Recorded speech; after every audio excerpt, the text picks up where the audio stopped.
Dr. Joyce Hilda Banda, People's Party. 358 votes. Tokozani Manyika Banda, Independent, 127 votes. Akwame Bandawe Anyamata Atsikana Azimai, 127 votes. Dr. Lazarus Makathe Chakwera, Malawi Congress Party, 1,370 votes. Kamuzu Shiwambo, People's Transformation Party, 110 votes. Adil James Chirungo, Independent, 68 votes. Cosmas Felix Chipojola, Independent, 46 votes. Dr. Dalito Kabambe, UTM, 1,024 votes. Atupele Austin Muluzi, UDF, 544 votes. Professor Arthur Peter Mutarika, Democratic Progressive Party, 36,607 votes. Punziro Mvula, Independent, 95 votes. Frank Tumpale Mwenifumbo, National Development Party, 39 votes. Dr. Kondwani Nankumwa, People's Development Party, 25 votes. Jordan Sauti, Patriotic Citizens Party, 13 votes. Smart Mulumbe Swira, Independent, 11 votes. Miwat Tobias, Independent, 11 votes. Dr. Michael Biswick Usi Ojazaki Alibe Mulando, 88 votes. Amenewa ndi madera amene takwanitsa kuwunikira lero. Timafuna kuti tidziwitse mtundu wa Malawi kuti tipitiriza kuwunikira zotsatira zathu, kuti tionetsetse kuti chifuniro cha Malawi malinga ndi mmene anaponyera voti chilemekezedwe, komanso kuti tikhale tikuwulutsa mu nthawi yake. Mongokumbutsira, malingana ndi malamulo tili ndi masiku osapitirira 8 amene lamulo linakhazikitsidwa kuti komishoni iwulutse zotsatira za chisankho cha president. Mu nthawi imeneyi komishoni ikuwunikira zotsatira zathu kuti tionetsetse kuti zonse zili m'malo mwake, kuti tionetsetse kuti zimene tikuwulutsa ndi zolondola, komanso tikuchita zonse poyera komanso movomerezeka. Tipitirize kutsimikizira mtundu wa Malawi kuti ifeyo tichita ntchito yathu malinga ndi mmene zikuyenera kukhalira, komanso kuti, let me put it this way, the Commission assures all Malawians that no effort will be spared in safeguarding the integrity of the process. Danda lina lililonse kapena funso lina lililonse limene tilandire mu ndondomeko yake, ifeyo tilandira ndithu, komanso tiwunikira malingana ndi ndondomeko zathu, komanso kutsatira malamulo. Ndipo chotsatira china chilichonse tichiyang'ana ndi kuchionetsetsa kuti chikhale kuti ndi chimene chikuchokera ku polling station ina iliyonse malinga ndi mmene anthu anaponyera voti yawo. Tikupitiriza kupempha Amalawi tonse, komanso anzathu azipani, makandidate amene munapikisana nawo, komanso tonse amene tikukhudzidwa ndi chisankho ichi, kuti chonde tiyeni tipitirize kusunga bata ndi mtendere, komanso tiyeni tilemekezane, tisayankhule mokhadzula, koma tikhale omangirirana. Ifeyo tipitiriza kugwira ntchito ndithu kuti timalize mu nthawi yake, kuti Amalawi onse athe kudziwa kuti kodi chisankho chathu chayenda bwanji. Ndikuthokozeninso nonse chifukwa chakumvetsera kwanu. Ambuye akudalitseni, zikomo kwambiri.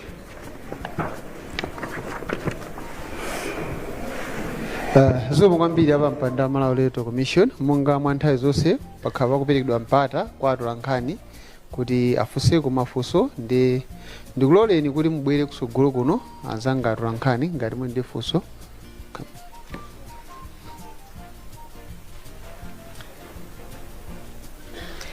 Good evening, Chair. My name is Christina Jota from Zodiac. I have 5 questions. 2 are going to Malawi Police Service. The rest are going to you, Chair. The questions are bordering on the arrest of 8 MEC officers. So I'll start with the police, the Malawi Police Service.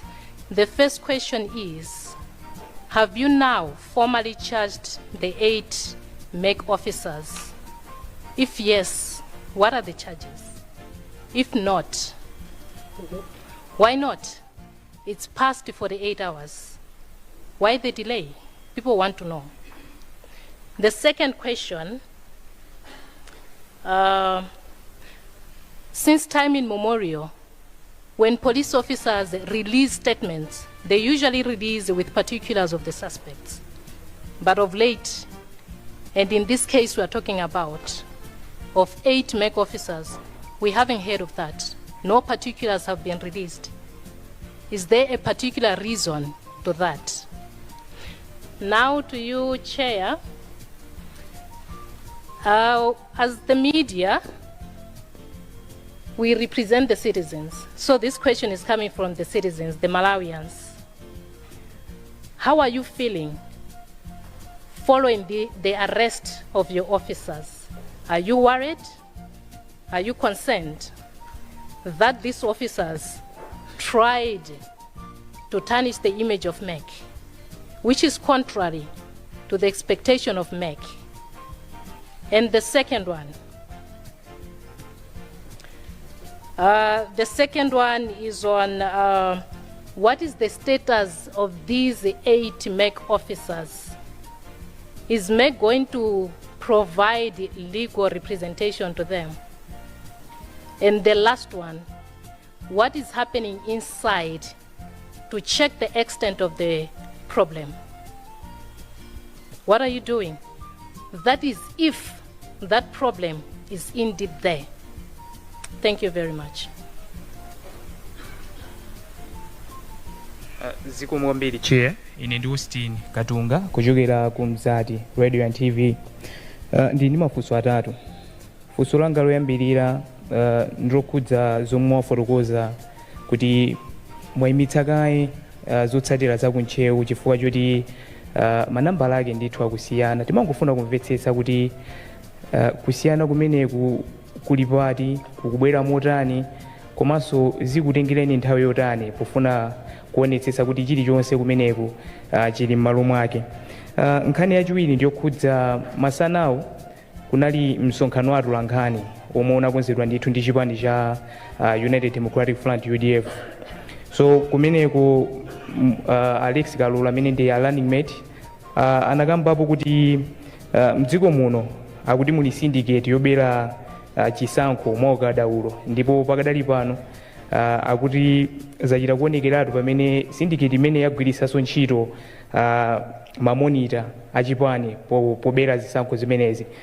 Timangofuna kudziwa kuchokera ku bungwe la MEC kuti mungathe kuyankhulapo zotani akuti syndicate itu iliko ndithu yobera chisankho. Mukudziwa izi? Ngati mukudziwa mukuchitapo zotani pa nkhani imeneyi? Nkhani yotsirizira, funso lotsirizira ni nkhani yokhudza security. Security imeneyi kwambiri tikukamba nkhani ya amene akupikisana nawo. Tikuzindikira kuti zikakhala kuti mwina 50+1 yalephereka, mulingana ndi malamulo tinamva kuti anthu awiri amene ndithu number 1 komanso number 2 azapatsidwa chitetezo chowonjezera. Koma timangofuna kudziwa ngati pano kuti mwina pamakhala provision ina iliyonse tingoyesezera mwina kwa anthu awiri amene ali kuyambirira kamene akupikisana kuyambirira number 1 komanso 2, kuti mwina pali malamulo apaderadera amene mmatha ndithu kuwapatsa chitetezo kapena ngati ali chitetezo mwina kuwawonjezera chitetezo chimenecho. Zikomo. Dzina langa ndi Kenneth Kondiwa kuchokera ku Ndirande FM. Ndimangofuna tidziwe za madando amene mukuti mukulandira, kuti kodi mukuthana nawo motani kupangira kuti kutsogoloku sizatheka kuti madando amenewa akutengereni bungwe lanu anthu ku koti mukuthana nawo kuti mukumalizana nawo bwinobwino, komanso mmene wanenera mzangayo kunali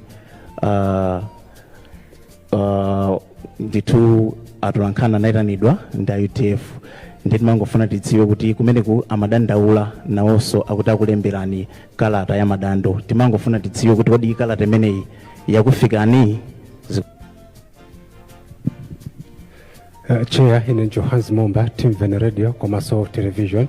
Mafunso awiri, funso yambirira muna just extension ku nzangayo nkhani kuza ma complaints kunena kuti kufika panopa in terms of mene mupangira hando kapena kuchita madandaulo amenewo chifukwa kunena kuti mwina nthawi mukulengeza koma mwina nkhani kuza madando mukuchita bwanji in terms of handling madando ngati amenewo kuti isapanga compromise integrity ya chisankho. Chachiwiri chair mwina simukudziwa kunjako mudapangisa msonkhano watu wankhani dzulo ambiri anakuyamikirani kuti I think khangati ikusongola. Mafuna ndifunse kuti chambirira kukuyamikirani panopa, are you surprised? Komanso what does it mean? Thank you.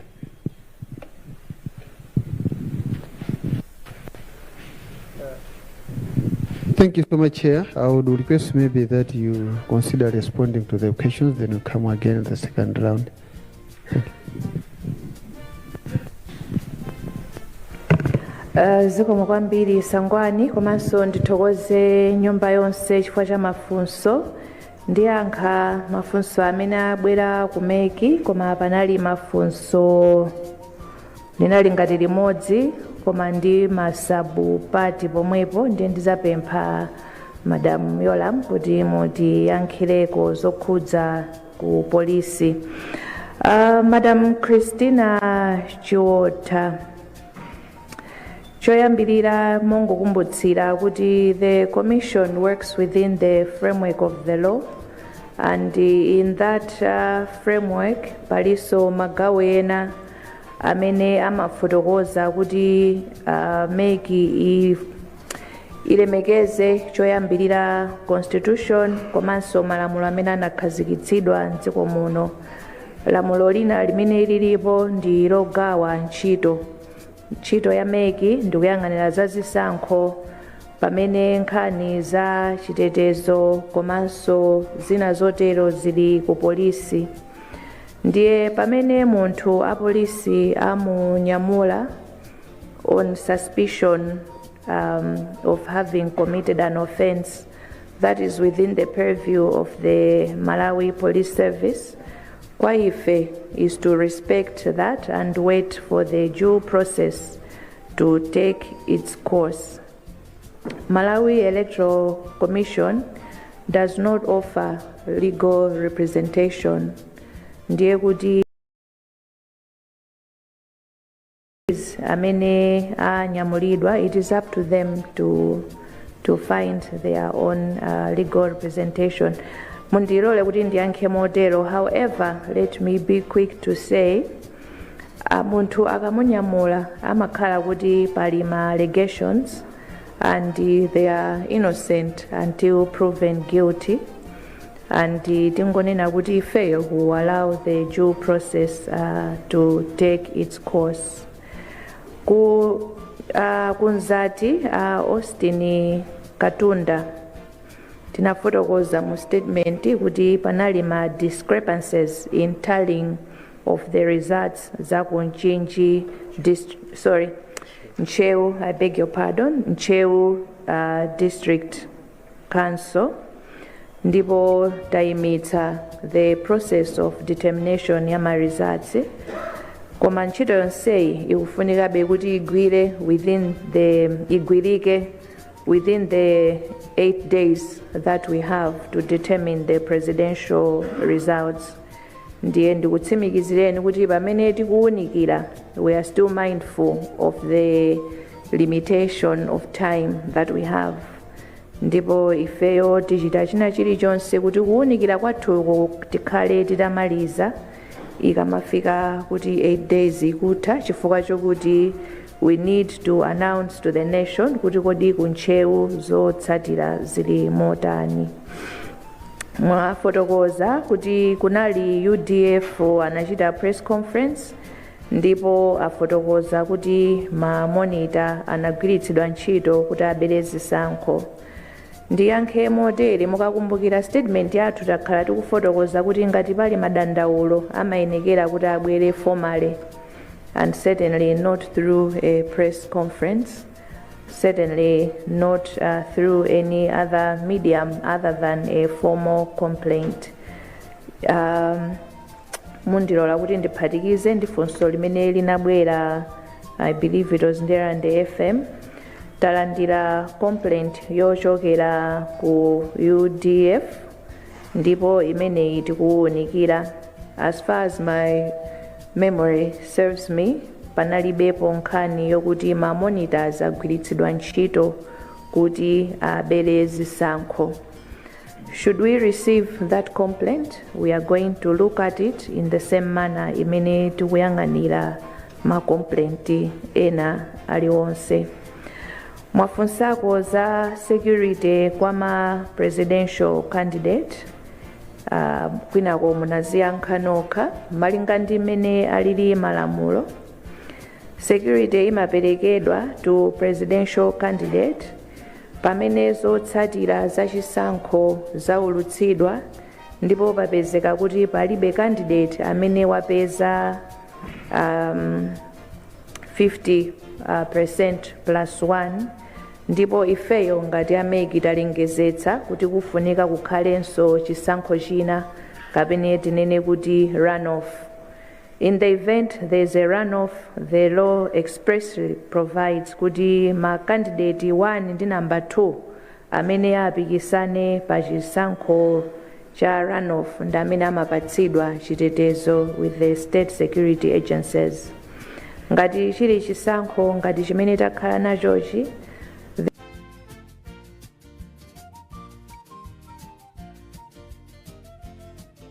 provides an avenue for them to petition the High Court to consider the matter again. Zikomo kwambiri, ndipemphe Madam Yolam.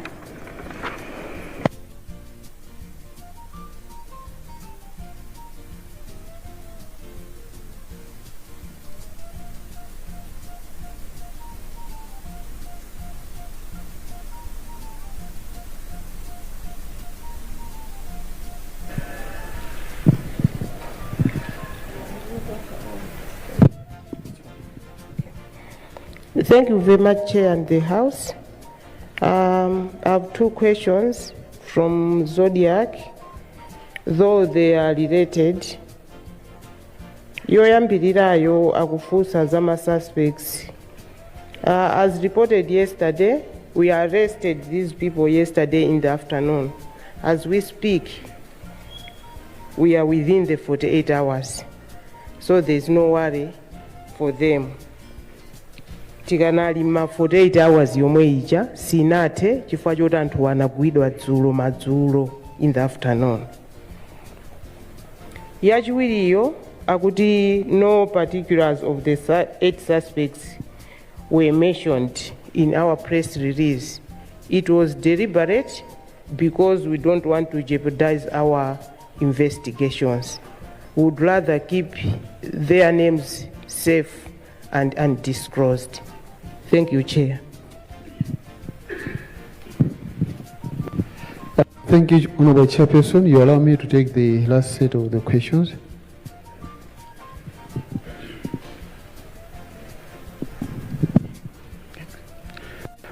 Sikwambili, Madam Chair, dzina langa ndine Brino Foster, mudzi wa radio station. Ndimafuna ndidziwe pa ndondomeko yakavotedwe ija pamakhala maina pa malo ovotera. Mwachitsanzo ngati panalembedwa anthu 6, ndiye kulipo kuthekera anthu amene akugwira ntchito zothandizira kuchokera ku madera ena, mwachitsanzo apolisi komanso ena. Namba limene ijayo anthu amene ajagalwa pamene paja ingabalase bwanji ndi figa imene yoti inalembedwa pamene paja, komanso machine muja kwa munthu amene wabwera pamalo paja woti wakavota kuchokera kwina kwake, system imafotokoza chani pamalo pamene paja? Zikomo kwambiri, Madam Chair.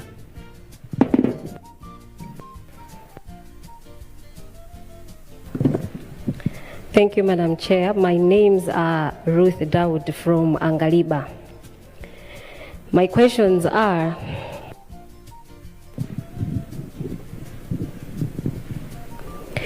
in regards to the case of Ncheu, which you say is undergoing investigation of the figures, will there be a conduct of post-election audits to verify the results and its accuracy? Or rather, what criteria will be used to evaluate these expositions? Thirdly, are there any external influences or biases that perhaps are impacting these outcomes? Can you also guarantee the transparency of the election results when there are allegations of inaccuracies in districts like in Cheo? And my last question goes to the IG. Relating to the officials that were arrested, and up to date, we still haven't received any information pertaining this case in regards, though, to the 48 hours. But are you by any chance undergoing any external pressure that is resulting to this silence? Thank you.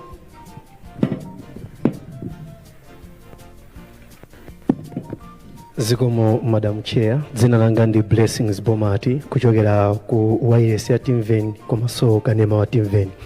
Funso langa ndi limodzi, sindikudziwa ngati commission yanu ikudziwa kwa nkhani yakuti namwino wina amene anali oyang'anira zisankho pa Nkhate polling station amafuna kuzipha.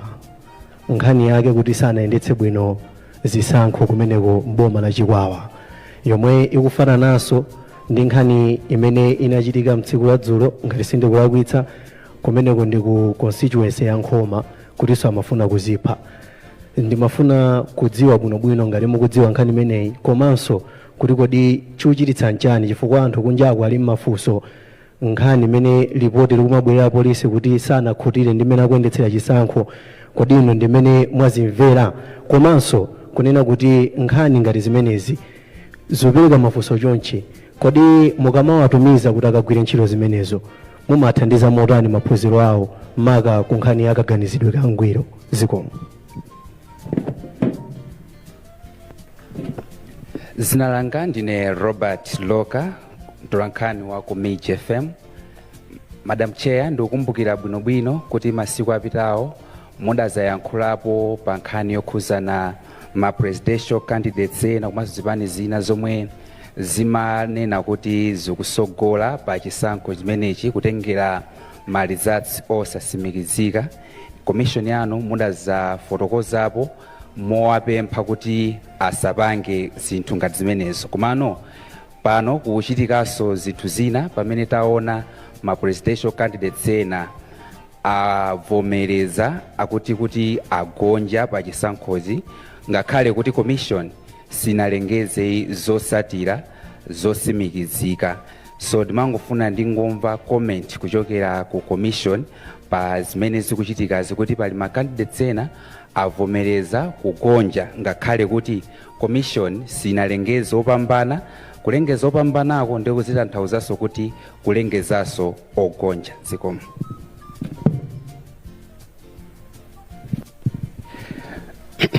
Madam Chair, ndine Damiano Kalajira kuchokera kudowa FM. Kunjaku Amalawi akudandaula maka panthawi imene mukumapereka ma updates. Akunena kuti mukumapereka ma updates anthu ambiri atagona. Nde nkhawa imene timafuna tifunsena kuti mukhoza kuwathandiza motani, kodi ndizotheka mwina kumabwera nthawi yabwino yoti anthu ambiri adakali asanagone kuti mwina nawonso azitha kusatira nawo bwino? Zikomo kwambiri.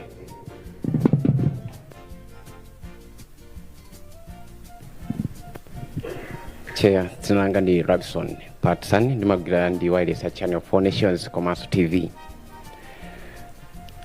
Chair, dzulo kunabwera galimoto yonyamula zipangizo zanu zochokera ku Chitipa, koma itafika pa Njava inachedwa kutsitsa katundu. Kufufuza kwathu malinga ndi sosi wathu amene anatiuza kuti munayiwala ka box kameneka kunena kwawo amati ndi EMD.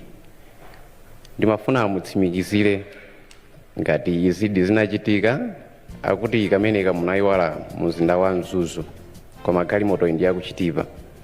Ndimafuna ndimvetsetse kuti ngati kana munayiwaladi chinachitika ndi chani, komanso tamvetsedwa kuti katundu amene munayiwalayo anabwera pa galimoto yayokha kuchoka muzinda wa Mzuzu.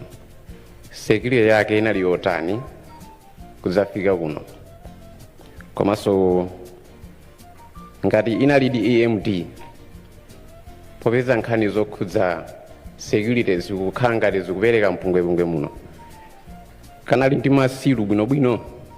Zikomo kwambiri Chair.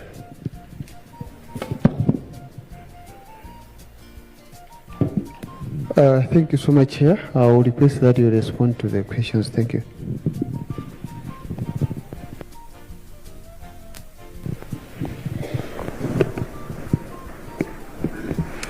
Zikomo kwambiri ndiyambire Foster.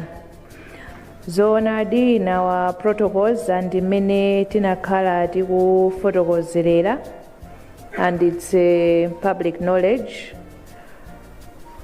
Voter registration statistics yathu tinafotokozerera, and it's on our website. Komanso polling station ina iliyonse ili ndi chiwerengero chake.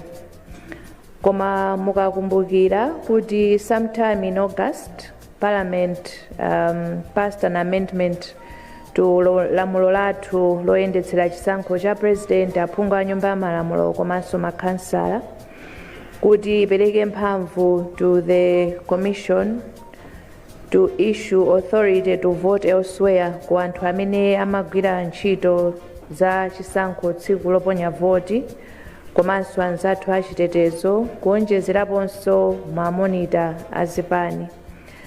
Tinabwera pamaso pa mtundu wa Malawi ndikufotokozerera kuti potsatira lamulo limeneli takhazikitsa njira kudzera mu form 29 imene iwo amene atumidwa kuti akagwire ntchito kumene sanalembetsere they will be applying for authority to vote elsewhere. Ndipo tinafotokozanso kuti fomu imeneyi ndiyo kuti tithandizire kuti tithe kulondoloza kuti amene waponya voti potsatira chilolezo chimenechi ndi ndani. Fomu imeneyi ikutithandizira kuti tidziwe kuti tiyerekeze pakanakhala kuti pali BICC polling station panalembetsa anthu 600, koma amene aponya voti ndi anthu 618. Ndiye kuti anthu 18 iwo achokera kuti. Ndiye kuti tikayang'ana form 29 ija kuti tithandizire kufotokozerera kuti zatheka bwanji kuti pamalo apa anthu amene aponya voti ndi oposa amene analembetsera pamalo pamenepa. Kusonyeza kuti tili ndi ma form 29 amenewa amene atithandizire to account for munthu wina aliyense amene anakaponyera voti kumalo kumene sanalembetsere. David kuchokera ku Ngaliba tafotokoza ndithu kuti nkhani yako ntchewu tikuunikira kuti tilondoloze kuti kodi kusiyana kwa mafiga amenewa zachokera pati. Ndipo sorry Daud, not David, beg your pardon Daud. Tikamaliza zonse tikamazafotokozera zazotsatira zakuntchewu tizafotokozanso kuti zimene tinapeza mukafukufuku wathu ndi zotani. The Commission continues to be transparent mu ma processes athu ena onse. Komanso mukaona the design of the law inakhazikitsidwa motero kuti tizitha kuyenda limodzi ndi ma stakeholders, and pa nkhani ya the actual electoral activities nkuona timakhala ndi mamonita kuti nawonso athe kuonerera kuti zikuyenda bwanji. andi pa polling mukakumbukira timatsindika ndithu komanso kulimbikitsa anzathu azipani komanso ma independent candidate kuti atumize mamonita kuti akakhale pa polling station akaonerere mmene zisankho zikuyendera kuwerengera mmene kuyendera komanso kuonkhetsera komanso kuonjezera apo amapatsidwa copies of the result sheets. Zonsezi is to guarantee one the credibility of the process komanso just to ensure transparent processes. Ndikukhulupirira kuti mwina tikatero funso lanu takuyankhani. Akutimveni mwakamba nkhani za ku Khate police station kumeneku sitinalandire ripoti ina iliyonse. Tikalandira ndiye kuti tikhala tikufotokozerera. Ku Midge FM mwafotokoza kuti alipo ena amene akuvomereza kuti iwo sanapambane. Tinene kuti kuvomereza kuti munthu sanapambane kapena conceding defeat ndi ufulu umene candidate ali nawo, ndipo commission simamuletsa munthu. Tikumbukire kuti ma candidate onse anali ndi ma monitors pa polling station, ndipo ma monitors amatha kuona kuti chisankhochi chikuyenda bwanji, ndipo anapatsidwa makopi ama result sheet kusonyeza kuti ma candidate iwo aona mwina amene zayendera, ndipo ndi ufulu wawo kuchita chisankho chodikirira kuti commission iulutse official results kapena iwo angonena kuti iwowo avomereza mmene zikuonekera. Uwu ndi ufulu wawo, koma the commission ndi imene imafotokozerera official results, ndipo monga tayambira tipitiriza kutero mpaka kumalizira. Dowa FM tikumabwera mwina nthawi yooneka ngati yochepa, koma kulingalira kwathu kunaliko kuti mwina tiziganizirako makhonsolo angapo kuti tikamabwera tikhale ndi zotsatira zogwirika, osati kungobwera ndi zotsatira za khonsolo imodzi. Choncho kubwera kwathu usiku ndiko kuti mwina tikhale ndi nthawi yokwanira kuti tionekere ndithu zotsatira kuchokera makhonsolo angapo, ndi chifukwa chake tikubwera motero. Kwa iwo amene angakhale kuti mwina agona tikumvetsetsa, koma ndikukhulupirira kuti anzathu a nyumba zoulutsa mawu akumakhala kuchita replay zimenezi in the course of the day, komanso tikumakhala ndi dashboard yathu imene ikumaonetsera kuti zimene taulutsa zili motani. Anzathu aku channel for all nations munafunsa za EMD. Timafuna tifotokoze choyamba kuti CMD koma inali biometric voter verification device, kamakina kaja timagwiritsira kuzindikira anthu pa tsiku loponya voti, ndipo kameneka sikuti kanayiwalika, koma mwangozi anatsekera limodzi mu ballot box, ndipo zimenezi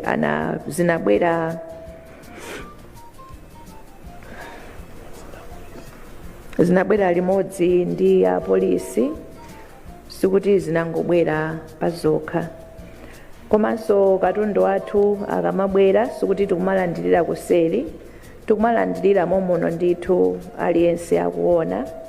Granted katundu wina akumafika usiku malinga ndi mmene ananyamukira, koma ndondomeko zathu ndizokuti katundu akamanyamuka kumene aliko, ma monitors akumakhala kuti akuona komanso adziwitsidwa, komanso munjiramo akuyenda ndi achitetezo, komanso akabwera muno nduje tumachita kulengezera kuti talandira chakuti, anthu ndikumasuzumira ndithu ndikuona kuti kwabwera zotani.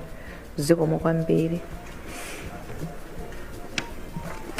Mundilole amayi ndi abambo pamene tafika pano, choyamba kuti ndikuthokozeni nonse makamaka amene muli nyumba muno, chifukwa chakufika kwanu komanso kudikira tsiku lonse kuti tibwere ndi zotsatira zathu zina kuchokera m'madera amene tawunikira tsiku la lero, chimodzimodzi nonse amene mukumveranso pa wailesi kuonera pakanema komanso kudzera masamba mchezo kuno ku Malawi komanso mayiko akunja. Tikuthokozeni pa chifukwa cha chimenechi. Ifeyo tipitiriza kugwira ntchito yowunikira zotsatira zathu ndipo tikhala tikumaulutsa ndime imene takwaniritsa. Chonde tiyeni tipitirire kusunga bata ndi mtendere monga takhala tikuchitira kuti timangirire umodzi wa dziko lathu. Ambuye akudalitseni nonse. Usiku wabwino.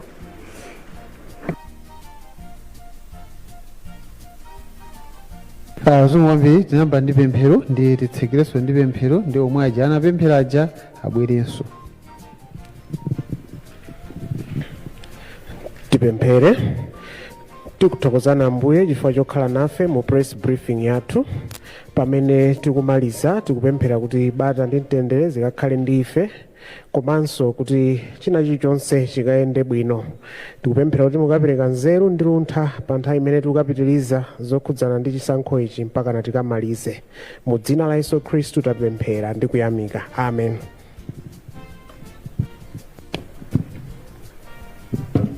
Kwambiri ndi pemphe kuti oyamba otuluka akhale ma commissioners athu komanso IG ndi Major General ndi timu yanu, please. Thank you.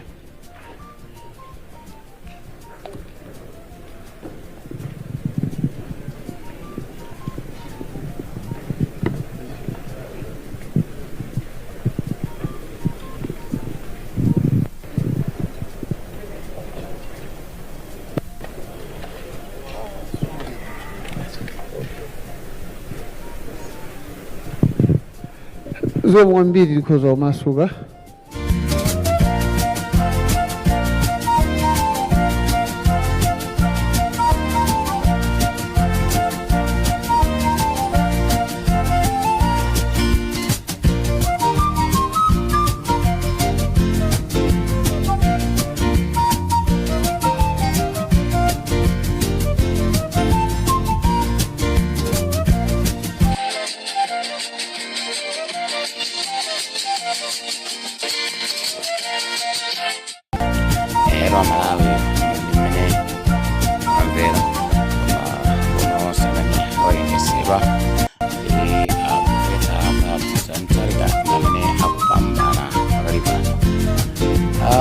Ringrazio di Malamula la classica uomo di 50+1 utakuona kuti yayi apa palibe kuvota kachiwiri pakale kamodzi komweka ende anthu sakuvotanso kuti anthu sakuvotanso vota komwe kutavotaku wani mene tizilima tiyembekezere zoterozo Amalawi.